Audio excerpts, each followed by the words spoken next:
खरा तो एकची धर्म जगाला प्रेम अर्पावे. खरा तो एकची धर्म जगाला प्रेम अर्पावे. जगी जे दीन अतिपतित, जगी जे दीनपद दलित, तयाजा ऊन उठवावे. जगाला प्रेम अर्पावे. खरा तो एकची धर्म जगाला प्रेम अर्पावे. नमस्ते मुलांनो. आज साने गुरुजींच्या या प्रार्थनेनं आपण पाठाला सुरुवात करतो आहोत. अर्थात ही प्रार्थना घेण्यामागचे कारणही तुम्हाला पाठ शिकल्यानंतर लक्षात येईलच. आता सध्या जो तुम्हाला स्क्रीनवरती फोटो दिसतो आहे, तो आहे पु ल देशपांडे यांचा, पुरुषोत्तम लक्ष्मण देशपांडे यांचा. पाठामध्ये यांचा उल्लेख आलेला आहे, म्हणून मला असं वाटलं की पु ल देशपांडे यांचा फोटो तस्वीर तुम्हाला दाखवावी. बाकी शिकवताना मी त्यांच्याविषयी जे काही बोलायचं आहे ते सांगणारच आहे. त्याच्यानंतर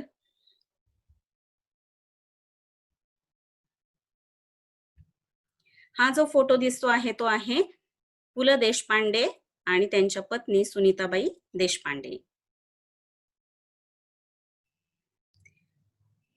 यानंतर हा जो फोटो तुम्हाला दिसतो आहे, हा आहे नारायण सुर्वे, कविवर्य नारायण सुर्वे यांचा हा फोटो आहे.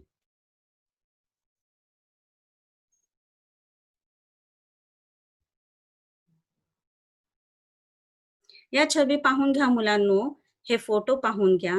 यातल्या ज्या व्यक्ती आहेत, पु ल देशपांडे आहेत, सुनीताबाई देशपांडे आहेत, कविवर्य नारायण सुर्वे आहेत, यांच्याविषयी पाठामध्ये उल्लेख आलेला आहे, म्हणून मी यांच्या तस्बिरी आधी तुम्हाला दाखवलेल्या आहेत, फोटो दाखवलेले आहेत, ते आधी पाहून घ्या.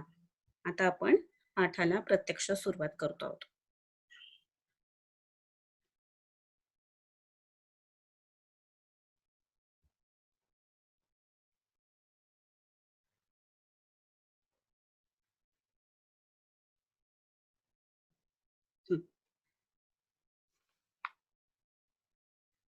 एकदा मी पु ल देशपांडे यांच्याकडे काही एक निमित्ताने गेलो होतो.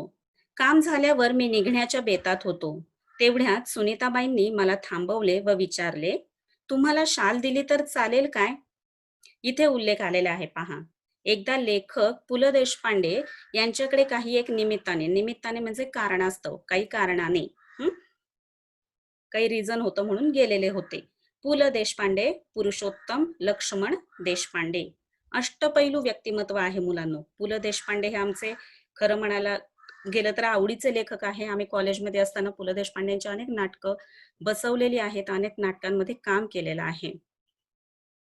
तर असे हे पुरुषोत्तम लक्ष्मण देशपांडे जे आहेत, अष्टपैलू व्यक्तिमत्व म्हणजे कशा प्रकारे, तर त्यांनी विनोदी लेखन प्रचंड प्रमाणात केलेलं आहे, प्रवास वर्णनपर लेखन केलेलं आहे, नंतर सिनेमामध्ये काम केलेलं आहे, दिग्दर्शन केलेलं आहे, गुळाचा गणपती यासारख्या सिनेमामध्ये काम केलेलं आहे, नंतर सिनेमाचं दिग्दर्शन त्यांनी केलेलं आहे, कथाकथन ते उत्तम प्रकारे करत असत.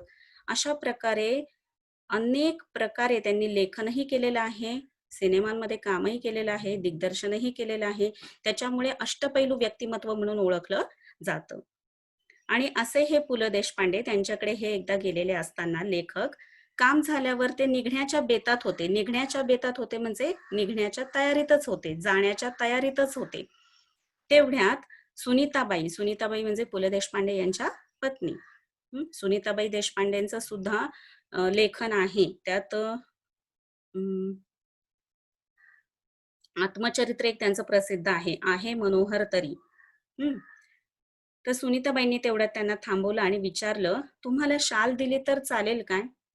शाल सगळ्यांना माहिती असेल, शाल हे एक असं रेशमी वस्त्र आहे की जे आपण कोणत्याही कार्यक्रमामध्ये कोणाचाही सत्कार करायचा असेल, सन्मान करायचा असेल, गौरव करायचा असेल, तर शाल आणि श्रीफळ देऊन करत असतो. श्रीफळ म्हणजे नारळ आणि शाल जे आहे ते खांद्यावरती घेण्याचं रेशमी वस्त्र आहे. तर ती दिली तर चालेल का म्हणून विचारलं. मी एका पायावर हो म्हटले. एका पायावर हो म्हटले, लगेचच ते तयार झाले. पूर्णपणे होकार दर्शवला. पु. ल. व सुनीताबाई यांनी मला शाल द्यावी, हा मला मोठा गौरव वाटला. आता पु. ल. देशपांडेंचं काय व्यक्तिमत्व आहे, सुनीताबाईंचं काय व्यक्तिमत्व आहे, तुम्हाला नुसतं फोटो पाहूनच कळालं असेल की किती सोज्वळ व्यक्तिमत्व आहे, किती साधी राहणी आहे, पण विचारसरणी मात्र उच्च आहे. आज या पाठामध्ये ज्यांचा ज्यांचा उल्लेख आपण करणार आहोत, त्या सगळ्यांच्याच बाबतीत तुम्हाला असा अनुभवास आलेला असेल की सगळ्यांचं व्यक्तिमत्व अगदी साधं सरळ आहे. राहणीमान साधं आहे, पण विचार मात्र त्यांचे फार मोठे आहेत, मोलाचे आहेत. त्यांची कामगिरी फार मोठी आहे, मोलाची आहे. मग अशा मोठ्या व्यक्तींनी मला शाल द्यावी, हा लेखकाला खूप मोठा गौरव वाटला, त्यांचा सन्मान वाटला.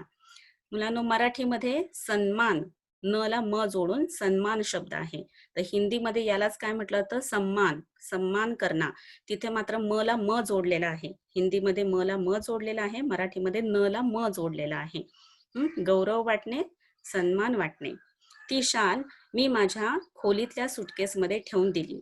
ती शाल घेणं म्हणजेच एक मोठा गौरव वाटला, अभिमानास्पद गोष्ट वाटली, सन्मान वाटला आणि म्हणून त्यांनी ती शाल घेतली आणि ते ज्या खोलीमध्ये राहत होते त्या खोलीतल्या सुटकेसमध्ये त्यांनी ती ठेवून दिली. वापरली मात्र कधीच नाही. ठेवली मात्र तिचा वापर त्यांनी कधीच केला नाही. पुढे वाईला विश्वकोशाचा अध्यक्ष म्हणून मी गेलो. विश्वकोश, एन्सायक्लोपीडिया, की ज्यामध्ये पूर्ण विश्वाची सगळी माहिती दिलेली असते. तिथे नदी काठच्या प्राज्ञ पाठशाळेच्या खोलीत मी राहत असे. खोलीच्या दक्षिणेकडील खिडक्या कृष्णा नदीच्या चिंचोळ्या प्रवाहावर होत्या. दक्षिण, साऊथ.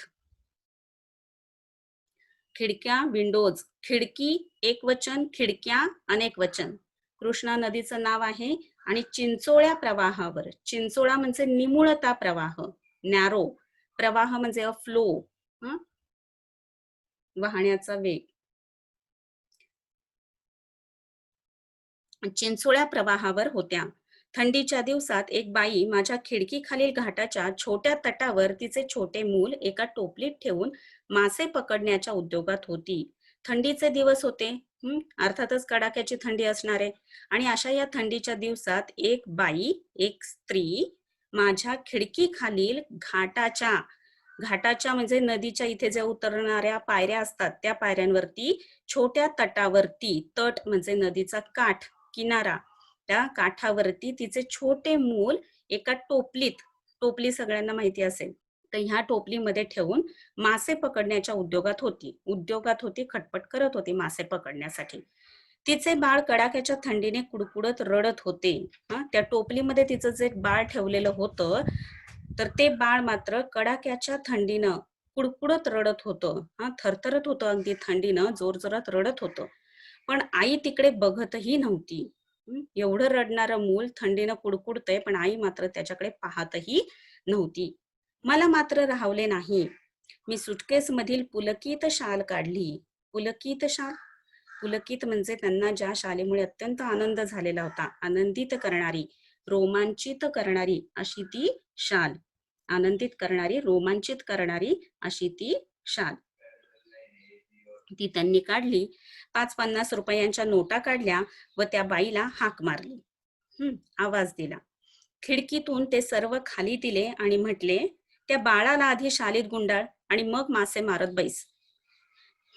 या घटनेची ऊब पुलकित शालीच्या उभेपेक्षा अधिक होती.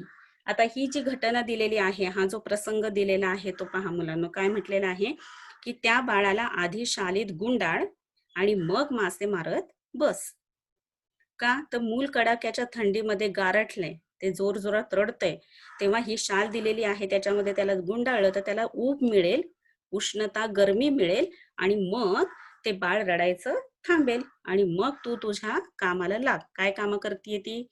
तर मासे पकडण्याचं काम करत होती. ही जी घटना आहे मुलांनो, हा जो प्रसंग आहे इथे दिलेला, ही जी ओळ आहे की या घटनेची ऊब पुलकित शालीच्या उभेपेक्षा अधिक होती. म्हणजे पुलकित शाल जी रोमांचित करणारी शाल आहे, जी अभिमानास्पद मिळविलेली शाल आहे किंवा तो एक गौरव आहे, पुरस्कार आहे, सन्मान आहे, असं लेखकाला वाटतंय. अशी ही पुलकित शाल, त्या शालीपासून मिळणारी जी ऊब आहे, अर्थातच शाल कशासाठी वापरली जाते? थंडीच्या दिवसामध्ये ऊब मिळावी याच्यासाठी शाल पांघरून घेतली जाते. हां, किंवा सन्मान म्हणून सुद्धा ती शाल दिली जाते. मग सन्मानार्थ मिळालेली ही शाल, आता त्या शालीचा उपयोग कशासाठी होणार आहे? अर्थातच ऊब मिळविण्यासाठी. ऊब मिळविण्यासाठी म्हणजे थंडी घालवण्यासाठी, गरमी मिळावी, उष्णता मिळावी याच्यासाठी होणार आहे. पण ती इतके दिवस सुटकेसमध्ये पडूनच होती. पण ती शाल आता ह्या बाळाला खरंच त्याची गरज आहे आणि म्हणून ती दिलेली शाल आहे. मग ही जी घटना आहे पहा, की त्यांच्या सुटकेसमध्ये ही पुलकित शाल पडून राहण्यापेक्षा त्या बाळाच्या ती उपयोगी येण्यासाठी म्हणून त्यांनी ती शाल दिली. तर ही जी घटना आहे, त्या घटनेची ऊब पहा मुलांनो. म्हणजे त्या बाळाची वेदना, त्या आईचं हे जे असं वागणं आहे, ते परिस्थितीमुळं वागणं आहे. तिच्यावरती अशी परिस्थिती आलेली आहे, की ते रडतं मूल टाकून, तिला कुठली आई असं करेल, की रडतं मूल टाकून दिलंय आणि काम करतीये. पण तिच्यावरती परिस्थितीच अशी ओढवलेली आहे, की भुकेलं मूल आहे, गरीब परिस्थिती आहे, दीनवाणी अवस्था आहे आणि अशा अवस्थेमध्ये परिस्थितीमुळे ती बाई त्या मुलाला रडतं सोडून तिथे मासे पकडण्याचं काम करतीये. म्हणजे परिस्थिती माणसाला किंवा पोटासाठी माणसाला विधभर पोट असतं, पण ते भरण्यासाठी माणसाला काय खटाटोप करावा लागत असतो ते पहा. आणि म्हणून त्या रडणाऱ्या बाळाकडे तिला लक्ष देता येत नव्हतं आणि ही वेदना इथे लेखकाने जाणली आणि या घटनेची ऊब पहा, की त्या बाळाची वेदना, त्याच्या आईची वेदना जाणून त्याला दिलेली शाल आहे इथे. आज अशीच परिस्थिती आहे मुलांनो. आज कोरोनामुळे जी परिस्थिती उडवलेली आहे, अनेकांना अनेक गोष्टींची गरज भासते आहे. हं. मग ही आपण गरज ओळखून प्रत्येकानं आपापल्या ऐपतीप्रमाणे, आपापल्याला शक्य होईल त्याप्रमाणे, जशी करता येईल तशी मदत दुसऱ्यांना केली पाहिजे. हं. अशी अनेक माणसं आपल्या इथं आहेत. आपण खरं तर स्वतःला फार म्हणजे नशीबवान समजायला हवं, की या ठिकाणी अत्यंत चांगली-चांगली माणसं होऊन गेलेली आहेत. बाबा आमटे आहेत, प्रकाश आमटे आहेत, त्याच्यानंतर सिंधुताई सपकाळ आहेत, मदर टेरेसा आहेत. अशा अनेक लोकांनी समाजासाठी अनेक गोष्टी केलेल्या आहेत आणि त्याबद्दल त्यांना यत्किंचितही अहंकार नाही. अभिमान किंवा स्वतःविषयीचा दुराभिमान तर मुळीच नाही. हं. तर अशा लोकांकडे पाहून आपण हे शिकलं पाहिजे, की ज्यांना खरी गरज आहे, त्यांना ज्या गोष्टी खरं तर ह्या गोष्टी आता अशा अनेक गोष्टी आहेत, की ज्या गोष्टींचा वापर होणारही नाहीये, अनेक दिवस त्या पडून आहेत. पण ती जर एखाद्याला दिली, तर ती त्याची खूप मोठी गरज असू शकते, जी आपल्यामुळे भागू शकते. हां, तर केवळ मोठा आव आणण्यापेक्षा जर त्या ठिकाणी प्रत्यक्ष आपण मदत केली, तर ही केव्हाही चांगली ठरणारी गोष्ट असते. आता सध्याचं जरा तुम्ही पाहिलं असेल, तर HIV ग्रस्त जे लोक असतात, एड्स झालेले लोक असतात, ह्यांना कोणी जवळ करत नाही. पण आता सध्या जर तुम्ही पाहिलं असेल हॅपी इंडियन व्हिलेज HIV आजाराचं नाव आहे. त्याच्यावरून त्यांनी हॅपी इंडियन व्हिलेज हं, धिस इज अन ऑर्गनायझेशन. तर हे सेवालय त्यांनी निर्माण केलेलं आहे. लातूर या ठिकाणी हसेगाव या ठिकाणी रवी बापटले यांनी ही संस्था सुरू केलेली आहे. हं. मग आता ह्या किती अभिमानास्पद गोष्ट आहेत पहा.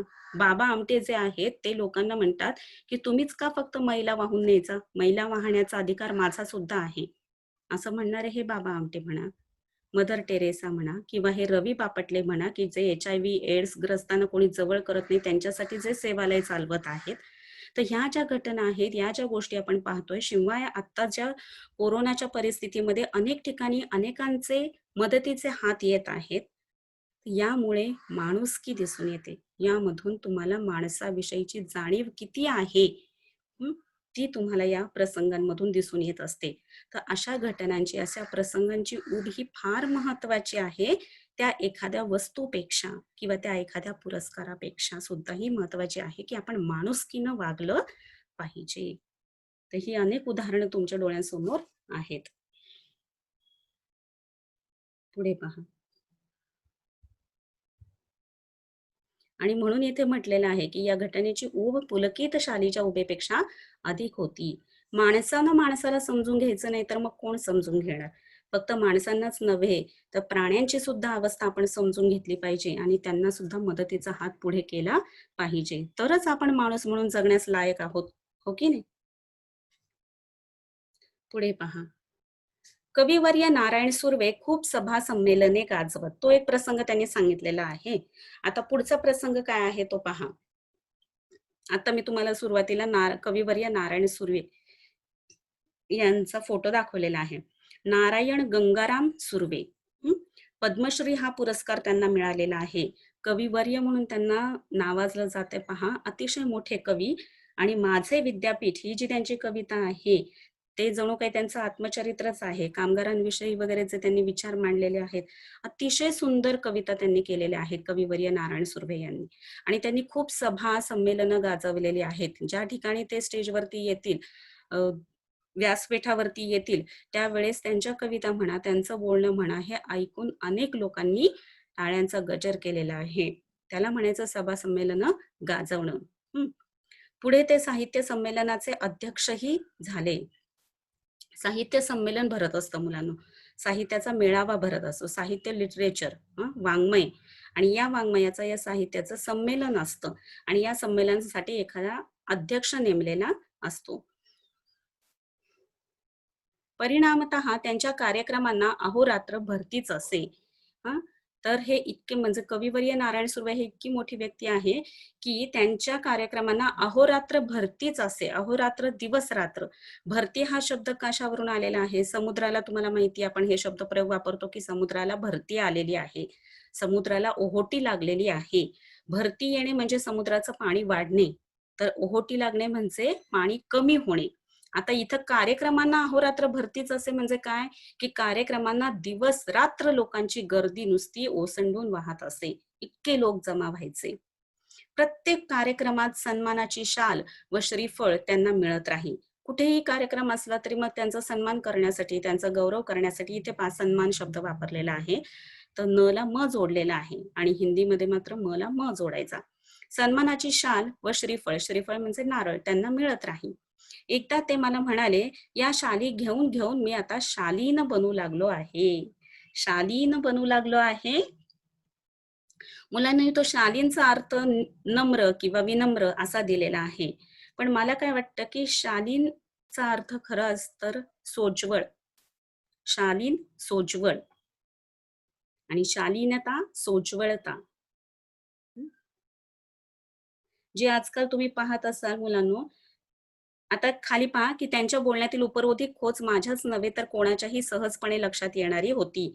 शाल व शालीनता यांचा संबंध काय? खरे तर खरीखुरी शालीनता शालीविनाच शोभते. सुर्वे मुळातच शालीन. शालीनच्या वर्षावाखाली त्यांची शालीनता कधी हरवली नाही, कधी क्षीणही झाली नाही. हं. काय म्हटलेलं आहे पहा, तुम्हाला मी आता फोटो सुद्धा दाखवलेला आहे. पु. ल. देशपांडे म्हणा, किंवा सुनीताबाई देशपांडे म्हणा, किंवा हे कविवर्य नारायण सुर्वे म्हणा. साधी राहणी आणि उच्च विचारसरणी आहे. आजकालचा जो तुम्हाला मुलांनो प्रत्येकामध्ये भपकेबाजपणा एक दिसून येतो. भपकेबाजपणा, दिखाऊपणा दिसून येतो. दाखवायचे दात वेगळे, खायचे दात वेगळे. हा प्रकार यांच्यामध्ये कुठेही दिसून येत नाही. हां, नाहीतर सन्मानासाठी अनेक, तुम्हाला माहिती आहे, की अनेक गोष्टी ह्या जुळवून सुद्धा आणल्या जातात. हं. तर काही लोकांना गोळा करण्यासाठी म्हणजे पैसा देऊन लोक गोळा केलेले असतात काही ठिकाणी. तर हा प्रकार त्याच्या मागे नाहीये. तर इथे काय आहे, केवळ शालीनता दिसून येते तुम्हाला. शालीन म्हणजे सोज्वळता दिसून येते, विनम्रता दिसून येते. कसं होत असतं मुलांनो, जसं माणसाचा गौरव होत जातो, सन्मान त्याला मिळत जातो, तसं त्याचा अहंकार वाढण्याची जास्त शक्यता असते. आणि एकदा का तुमच्या जागी अहंकार आला, तुमच्या ठायी अहंकार आला, की मग तुमची भाषा, तुमची वाणी ही बदलू लागते. माझ्या इतका शहाणा, माझ्या इतका हुशार कोणीच नाही, असं तुम्ही स्वतःला समजू लागता, की बास, संपली तिथे, खुंटली तुमची प्रगती. जेव्हा आपल्याला कुठल्याही गोष्टींमध्ये प्रगती करायची असते, तेव्हा माझ्यामध्ये काय उणिवा आहेत, माझ्यामध्ये काय कमीपणा आहे, हा माणसाने सतत शोधला पाहिजे आणि त्या उणिवा भरण्याचा प्रयत्न केला पाहिजे. पण हे केव्हा शक्य होईल?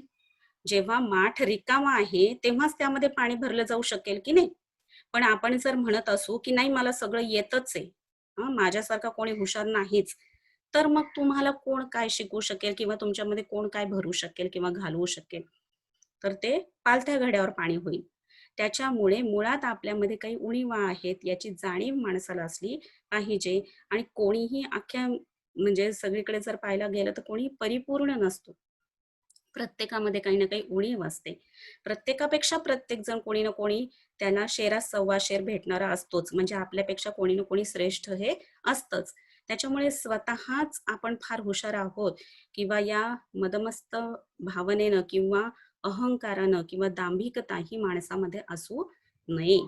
तर त्यानं कसं असलं पाहिजे? शालीन असलं पाहिजे. शालीनता त्याच्यामध्ये असली पाहिजे. नम्रपणा असला पाहिजे. विनम्रता असली पाहिजे.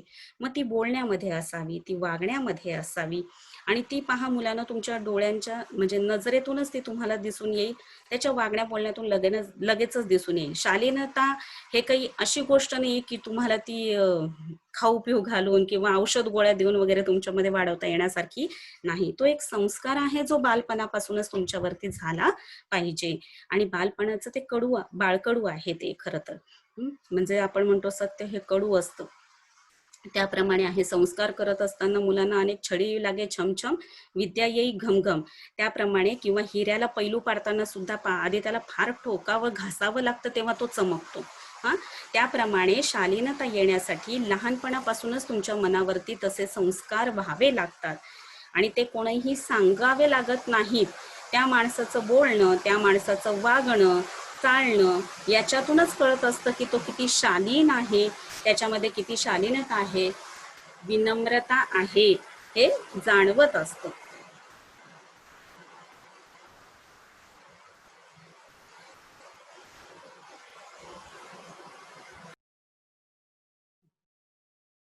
शालीनता ही आपल्या चारित्र्याशी जोडलेली आहे आणि तुम्हाला माहिती आहे मुलांनो, नेहमी की पैसा गेला तर तो पुन्हा भरून निघू शकतो किंवा आणखी काही नुकसान झालं तर ते भरून निघू शकतं.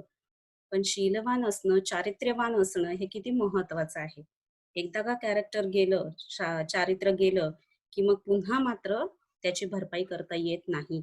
आणि म्हणून आपलं चारित्र्य शुद्ध असणं, शालीनता आपल्या स्वभावामध्ये असणं, विनम्रता असणं, सोज्वळता असणं हे फार महत्वाचं आहे. तो एक मोठा गुणधर्म आहे तुमच्यामधला. हं. तर हा प्रत्येकामध्ये असला पाहिजे. आज याची बऱ्याच ठिकाणी उणीव जाणवते. हं. प्रत्येकाच्या बोलण्यामधून, वागण्यामधून ती शालीनता दिसली पाहिजे, जे आज दिसत नाही. म्हणून मग ही जी पूर्वीची उदाहरणं मी तुम्हाला सांगितलेली आहेत, या सगळ्या प्रत्येक उदाहरणांमध्ये पहा या, की हे लोक जे आहेत साधेसुधे नाहीयेत हे लोक. हं. खूप मोठी कामगिरी या लोकांची आहे. पण एवढी मोठी कामगिरी करून सुद्धा किती साधे आहेत पहा. नाहीतर काही ठिकाणी पहा, की दिखावा जास्त असतो. हम कुछ है असं दाखवलेलं असतं, पण प्रत्यक्षात मात्र तसं काहीही नसतं. उथळ पाण्याला खळखळाट फार. असं असतो पहा, की ज्याच्याकडे काही नाही तो फार उड्या मारत राहतो, की हम ऐसा है, हम वैसा है, हम ऐसा करेंगे, हम वैसा करेंगे. पण काही ठिकाणी मात्र जर तुम्ही पाहिलं, अनेक ठिकाणी असं दिसून येईल, विशेषतः जुनी माणसं तुम्हाला अशी दिसून येतील, की अतिशय साधी राहतात. साधेपणाने वागतात. पण खूप मोठी कामगिरी ते करत असतात. खूप मोठं कार्य ते करत असतात. खूप मोठं काम ते करत असतात. समाजासाठी पूर्णपणे त्यांनी स्वतःला वाहून घेतलेलं असतं. हं.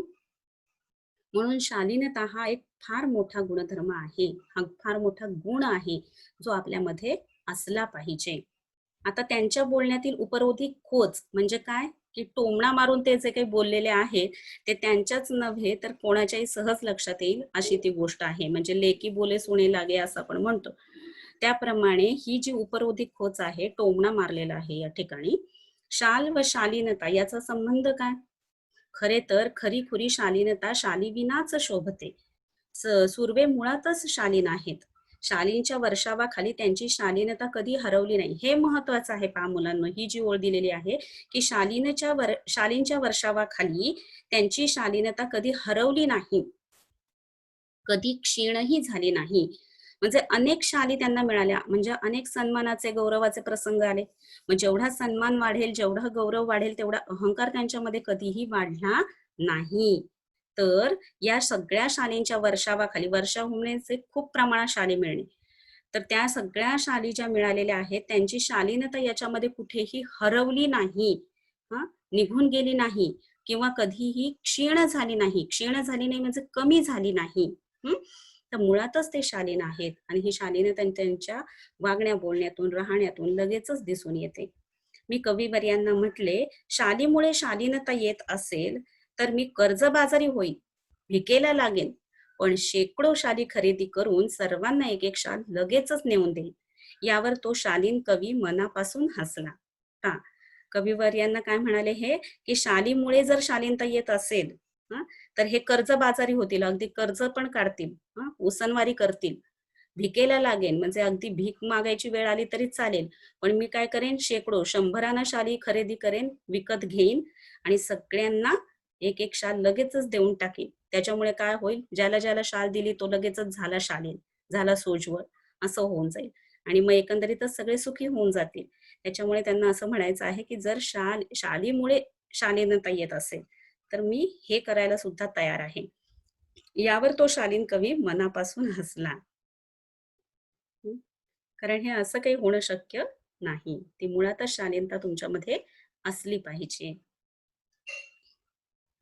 खरेदीच्या विरुद्धार्थी शब्द विक्री. हं. खरेदीचा विरुद्धार्थी शब्द विक्री. शालीमुळे शालीनता येते की जाते? या प्रश्नाचे माझे उत्तर जाते असेच आहे. हं. म्हणजे शाल तुम्हाला मिळत असेल, तर या शालीमुळे शालीनता तुमच्यामध्ये येते की जाते? तर या प्रश्नाचे माझे उत्तर जाते असेच आहे. सन्मान करण्याच्या रूपाने आपण खरे तर एक शालीन जग गमावून बसण्याचा धोकाच मोठा आहे. हे मात्र खरं आहे मुलांनो, की सन्मान करायचा आहे किंवा गौरव करायचा आहे, तर सन्मानाच्या रूपानं किंवा गौरवाच्या रूपाने जर आपण शाल दिली, तर त्याच्यामध्ये खरं तर शालीन जग गमावून बसण्याचा धोकाच मोठा आहे. म्हणजे काय, गमावून बसणे म्हणजे हरवून बसणे. शालीनताच हरवून बसण्याचा धोका जास्त आहे, मोठा आहे. का आहे? तर पटकन जेवढा गौरव होईल, जेवढा सन्मान मिळेल, तसं पटकन अहंकार वाढायला वेळ लागत नाही. हं. आणि त्याच्यामुळे जसा अहंकार येईल, तसं मग तुमच्यातली शालीनता जायला वेळ लागत नाही. त्याच्यामुळे म्हटलेलं आहे, की सन्मान करण्याच्या रूपाने आपण खरे तर एक शालीन जग गमावून बसण्याचा धोकाच मोठा आहे. मी 2004 साली मराठी साहित्य संमेलनाचा बिनविरोध अध्यक्ष झालो. तत्कालीन तत्कालीन आता इथे म्हटलेलं आहे, मी 2004 साली मराठी साहित्य संमेलनाचा बिनविरोध अध्यक्ष झालो. बिनविरोध म्हणजे कोणीही विरोध केला नाही. नाहीतर कधी-कधी अध्यक्ष निवडताना कोणाचं त्या विषयीचं दुमत सुद्धा असू शकतं. प्रत्येकालाच ते मान्य असेल असं नाही. पण यांच्या बाबतीत मात्र असं झालं, की ते बिनविरोध अध्यक्ष झाले. कोणी विरोध केला नाही. तत्कालीन म्हणजे त्या काळातील 1-2 वर्षांत माझ्यावर शालींचा वर्षाव झाला. एवढ्या शाली जमत गेल्या, की माझ्या 8 बाय 6च्या खोलीत त्यांना ठेवणेच शक्य नव्हते. मग मी सगळ्या शालींचे गाठोडे बांधून, बोचके बांधून ते निकटवर्ती जवळच्या मित्राकडे, सख्याकडे, सोबत्याकडे ठेवले. मित्र या शब्दाचा अर्थ आहे सखा, सोबती. पण असं दिलं, मित्र या शब्दाचे 2 वेगवेगळे अर्थ सांगा. तर मित्र म्हणजे सखा आणि मित्र हे सूर्याचे नाव सुद्धा आहे. मित्राकडे ठेवले व त्या शाली वापरण्याचे वगैरे त्याला सर्वाधिकार म्हणजे सगळे अधिकार दिले. हं. इतक्या शाली जमा झालेल्या होत्या, की त्यांच्या खोलीमध्ये त्या मावेनात. शेवटी त्यांनी त्याचं गाठोडं बांधलं आणि आपल्या मित्राकडे ठेवायला दिलं आणि त्याला सांगितलं, की याचे सगळे अधिकार मी तुला देतो. तुला जे हवं ते त्या शालींचं तू कर. बिचारा अतिप्रामाणिक, पण तो होता अतिशय प्रामाणिक. त्याच्याही छोट्या खोलीत त्याने ते सांभाळून ठेवलं बिचाऱ्यानं, की ते आपला अधिकार नाहीये, त्यांचा सन्मान आहे, त्यांचा गौरव आहे आणि म्हणून त्यांना मिळालेल्या या शाली आहेत. आपल्याकडे त्याने विश्वासाने दिलेल्या आहेत, तर आपण सांभाळून ठेवल्या पाहिजेत. एवढं प्रामाणिकपणे त्याने त्या सांभाळून ठेवलेल्या होत्या. हं. हळू मी सगळ्या शाली वाटून टाकल्या. कोणामध्ये? तर गरीब श्रमिकांना. जे गरीब आहेत, जे श्रमिक आहेत, कष्टकरी आहेत, श्रम करणारे आहेत आणि दीन आहेत, दुबळे आहेत, अशा लोकांमध्ये त्यांनी सगळ्या शाली शेवटी वाटून टाकल्या. तुम्हाला मी ती मेणबत्तीची गोष्ट सांगितली होती ना मुलांनो. जगण्याचा खरा अर्थ काय असतो? म्हणजे एका लेखकाला एक मुलगा सह्या घेत असताना म्हणतो, की "मला फक्त सही नकोय. तर मला जगण्याचा खरा अर्थ तुम्ही लिहून द्या आणि मग मला सही द्या. उद्या दिला तरी चालेल माझा पेपर." मग लेखक ठीक आहे म्हणतात आणि मग ते घरी जातात. तर दिवे गेलेले असतात, लाईट गेलेली असते आणि म्हणून मग ते माळ्यावरती मेणबत्ती शोधू लागतात, की मेणबत्ती पेटवावी म्हणून. तर त्या ठिकाणी त्यांना 2 मेणबत्त्या सापडतात. या ज्या 2 मेणबत्त्या असतात त्यापैकी एक मेणबत्ती पूर्णपणे जळालेली असते आणि तिची ताठ अशी जळालेली काळी वात शिल्लक असते. आणि दुसरी जी मेणबत्ती असते तिला मात्र उंदरांनी, झुरळ्यांनी सगळ्यांनी कुरतडलेलं असतं. असते ती अख्खी, पण तिला कुरतडलेलं इतकं असतं, की तिचा उपयोगच नसतो. तिला लावताच येत नसते, तिला जाळताच येत नसते. आणि याच्यावरून मग त्या लेखकाला जगण्याचा खरा अर्थ कळतो, की अरे ही जी एक मेणबत्ती आहे, ही पूर्णपणे स्वतः जळालेली आहे आणि दुसऱ्यांना तिने प्रकाश दिलेला आहे आणि तरीसुद्धा ताठ मानेनं उभी आहे. आणि ही जी एक मेणबत्ती आहे, की हिचा कोणालाच काही उपयोग झालेला नाही. फक्त स्वतःसाठी ती जगलेली आहे. आणि तरीसुद्धा आज मात्र तिची अवस्था अशी आहे, की ती धड उभी पण राहू शकत नाहीये. काय तिची अवस्था झालेली आहे? आणि मग त्यांना जगण्याचा खरा अर्थ कळतो आणि त्या मुलाला ते पेपरवरती लिहून देतात, की स्वतःसाठी जगलास तर मेलास आणि दुसऱ्यांसाठी जगलास तर जगलास. हा जगण्याचा खरा अर्थ आहे आणि मग सही करून ते देतात. हेच तुम्हाला इथे पण या पाठामध्ये मुलांनो जाणवेल, की जगण्याचा खरा अर्थ काय आहे. आता पुढचा जो पाठ आहे तो आपण पुढच्या व्हिडिओमध्ये पाहूयात.